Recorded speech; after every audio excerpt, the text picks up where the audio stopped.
Here on FlowFM, great to be chatting with Tony Mahar from the National Farmers Federation about the latest data from ABARES and how we're tracking towards our production target for farmgate value. How are you, Tony? Good, thanks, Ricky. How are you going? Fantastic, thank you, and good to have you at the Growing SA conference in South Australia recently. You outlined how we were tracking. I imagine that this ABARES data out on Tuesday shows that we're pretty much on track for that target. Looks like we're heading in the right direction anyway, Ricky, and with a couple of good seasons under our belt and a couple more hopefully to come, that $100 billion target is looking within our grasp. We always thought it was going to be an aspirational target, and we always thought that things would have to go pretty well to meet it, but tracking in the right direction, which is good.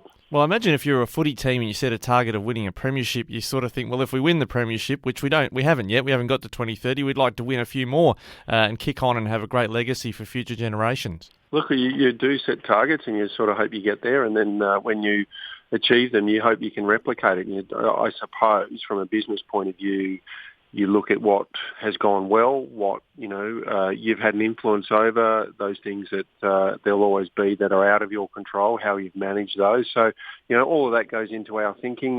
This was an industry-wide target, and we've had clearly a few disruptions in the last few years, but we have had a couple of good seasons, and that has been, the major driver. Prices have been good, land prices are good. The digital connectivity needs to get better, but that's improving.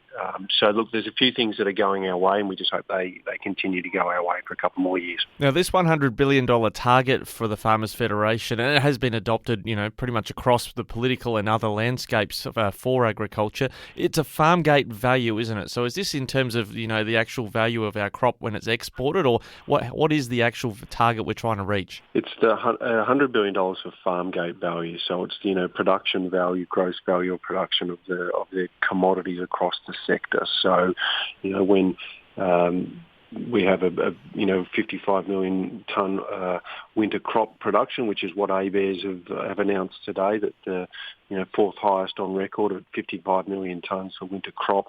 The value of those tonnes, whether it be barley, wheat, canola, or anything, any of the cropping sectors, that's valued at when they get sold. So, those prices have been good, livestock prices have been good, dairy prices increasing, so all of the farmgate value prices goes towards that $100 billion target. Yeah, and we've seen in the ABARES data on Tuesday a record $70.3 billion in terms of agricultural export earnings, but I guess one of the tailwinds that's been supporting us has been global or geopolitical factors that have, pushed our prices up beyond what we were getting a few years ago. Yeah, that's right. Well, and agriculture has always been and likely to always be an export-orientated industry. So we are subject to the fluctuations and dynamics of global markets. We know that. It goes well for us sometimes, and of course it can go in a negative direction too. So we've just got to ride with the dynamics of the industry at the moment. There is a couple of global disruptions, pretty significant global disruptions, and they are having what looks to be a positive impact on prices. Of course, you don't wish calamities like that on global communities. Unfortunately, they happen. So as an exporter, we've got to take advantage of those when we can, and at the moment it's having an upward trend on prices. Well, one of the disruptors has also been on labour supply. The Jobs and Skills Summit late last week, this was a focus. I think the Agriculture Minister, Murray, has formed some sort of task force to keep working on how to specifically fill agricultural labour supply. That's one of the headwinds you can see getting towards the 2030 target? Certainly labour has been a real constraint in the sector across the country, not only in South Australia, but right across the entire continent. And the Jobs Summit last week was a really useful exercise for the NFF to go along and represent the agriculture industry and all of our member organisations on something we've been working hard on for a decade or more, and that's labour. We put up previously, various visa arrangements, and we've not been able to get huge success out of that. So we're working with a new landscape, a new government, and as part of that, we have agreed to work with the government and with the unions on the things that we've got in common to try and get some outcomes. And that will always be our focus, is outcomes for the agriculture sector, and labour is one of those key ones. So there's a couple of areas where we think we can move the needle a bit, and that's going to be our intention when we take part in this working group that Minister Murray Watt's announced. Well, there was, I guess, some fanfare from the previous coalition government about the ag visa finally becoming a reality, but now it seems most commentators are clear that this is a dead prospect as a general ag visa. Labor's focus seems to be on the Pacific Island Labor scheme and something similar. Is it going to be enough what Labor is putting on the table for our labour needs, even with imminent harvest? We were very clear leading into the election that we wanted an ag-specific visa. The government of the day has not agreed with us, and they're pursuing the Palm Pacific Labor Agreement.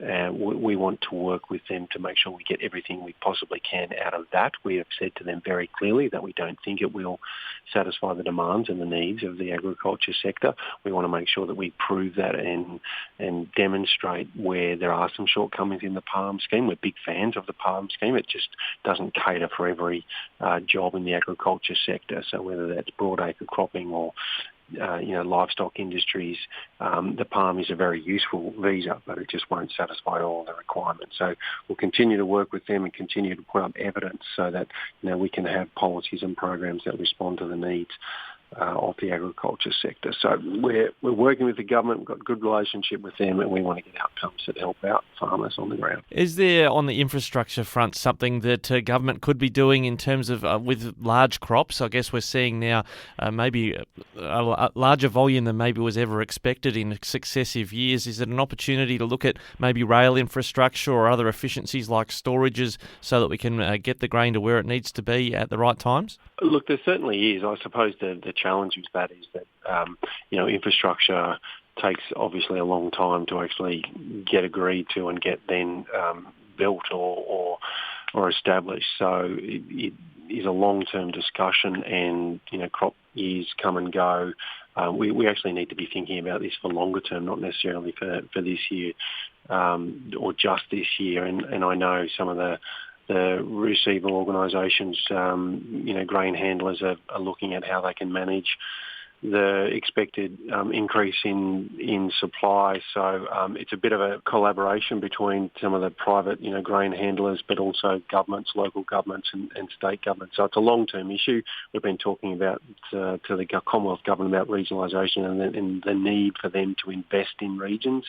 For housing, for infrastructure, for education, for health. So we'll keep doing that. But for this particular year, I think it's more about the grain handlers actually working out how they're going to manage and store and receive what hopefully is another big year.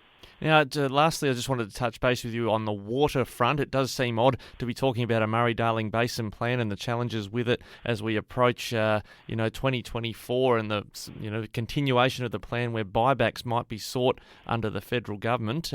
What do we need to do with the Basin plan at this point in time to make sure that we're looking after, I guess, the triple bottom line when it comes to the environment, social issues and also the economy in the basin? What we need to do, first and foremost, is to keep everyone around the table. This is a really complex and really difficult, challenging scenario. So the Murray-Darling Basin plan, I think when it first got agreed to, everyone knew it was going to be a challenge, and it's definitely proved that. So the most important thing is that we've got to keep all the stakeholders around the table. So that's the Commonwealth, that's all the states, that is communities and industry.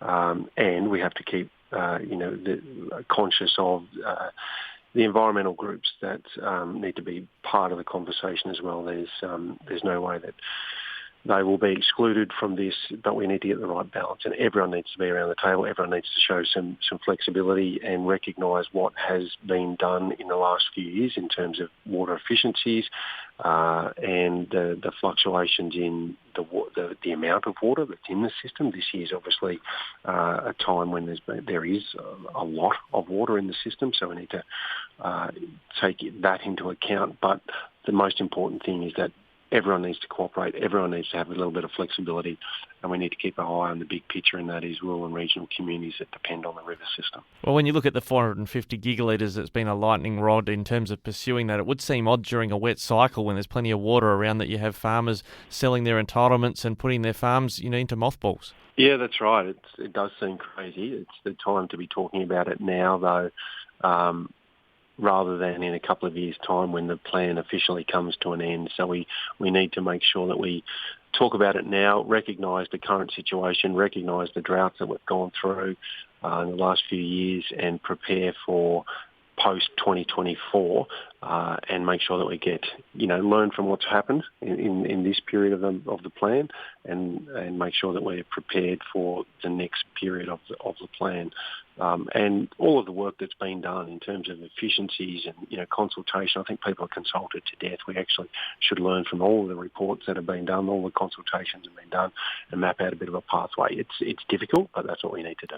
Tony Mahar, thank you so much from the National Farmers Federation. You've been generous with your time, and there's quite a lot to cover and quite a lot on your plate at National Farmers. Thanks for joining us on Flow. Terrific. Thanks for having me on, Ricky.